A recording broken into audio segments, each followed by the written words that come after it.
న్యాయం ఉందంటారా లేదంటారా? ఇక 6వ ప్రశ్న, హిందూ సాంప్రదాయాలపై పక్షపాత నిషేధం. దసరా, జంతుబలి వంటి హిందూ ఆచారాలను నిషేధించింది సుప్రీంకోర్టు. కానీ ఈద్ సమయంలో సామూహిక హలాల్ జంతువధ గురించి ఎలాంటి ప్రశ్నలు లేవనెత్తలేదు. జన్మాష్టమి సందర్భంగా దహీ హండీ కానీ, మొహరం సందర్భంగా హింసకు వ్యతిరేకంగా ఎలాంటి చర్యలు తీసుకోవడం. దీపావళి పటాకులు పర్యావరణానికి హాని అంటారు, కానీ క్రిస్మస్ పటాకులు విమర్శలు. ఇది వివక్ష కాదా? వారెవ్వా, ఒక్కొక్క ప్రశ్న వింటుంటే ఎక్కడో మన మనస్సులో ఉన్న ప్రశ్నలు ఈరోజు ఈయన ద్వారా బయటకు వచ్చాయనిపిస్తుంది. నిజమే.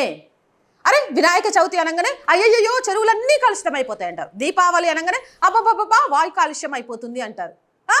దసరా అనగానే అగ్గొక్క బలిచ్చేసి జంతువులంతా ఆగం చేస్తున్నాడు. మరి ఇదే అన్యమతాలకు సంబంధించి ఎందుకు లేదు?